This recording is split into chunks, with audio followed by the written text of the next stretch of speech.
Lesson 5, section 1 is Lesson 5 is the mata leão, the rear naked choke. Matar is the verb to kill in Portuguese, and a leão is a lion. Mata leão literally translates into lion killer. And this choke is probably responsible for more victories in the whole pantheon of Gracie Jiu-Jitsu fights that have been recorded in recent history. Very effective way to finish. Doesn't require the gi. That's why it's called the rear naked choke. You can do it just with your naked arms, with no cloth or any type of choking device involved. And it looks very simply like this.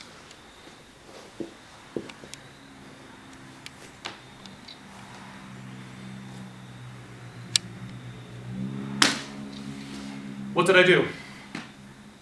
The choking arm goes over the opponent's shoulder and around the corner until the elbow, my elbow, lines up with the point of his chin.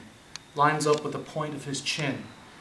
Once this is established, I hold my bicep and then I close the other arm to lock the choke.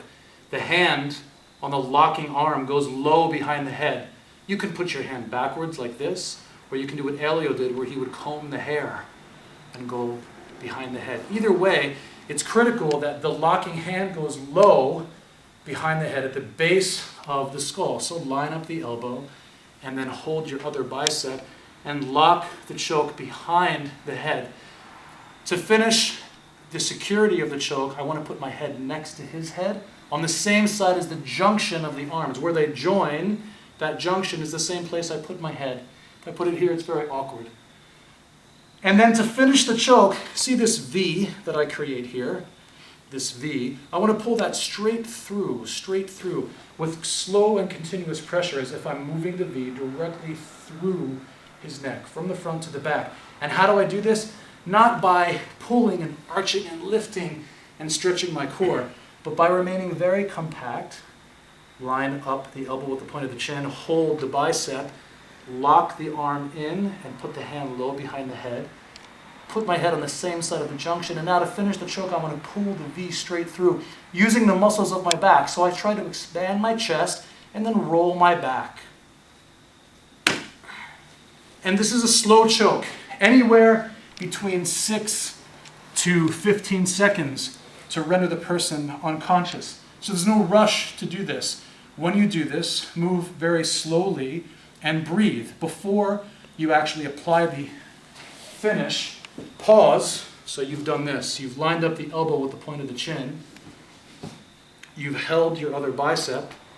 Because look, if I don't hold the bicep, he can reach up and just pull my hand off. And there goes the choke. So I protect the choking arm by hiding it behind the other hand. And now I lock the choke shut like this. And then to really hide my hand to make sure he doesn't pull this one too, I put it behind the head, as low as possible. I completely lock the door by putting my head on the same side, close to him. And now that I've established the position, let me take a moment, relax my arms,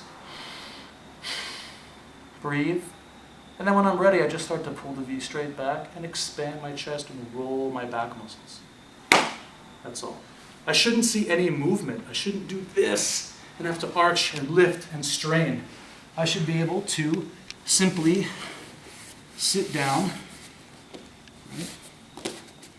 Wrap underneath, line up, lock, head, and pull. This is how you can practice. If you don't have a partner, choke a pillow, choke your leg, stuffed animal. One more time. All the bases covered. The choking arm elbow lines up with the point of the chin. The choking hand hides behind the other bicep, which then locks the choke shut and finishes that by placing the hand low behind the head. Backwards or forwards, doesn't matter, but hide the hand below the head. Put the head on the same side to completely lock the choke down. Relax. Breathe. And now, as you expand the chest, pull with your back muscles until your opponent taps. The carotid here and the carotid here are blocked. Changes the blood pressure to the brain, rendering the attacker unconscious. Makes sense, guys? Give it a try.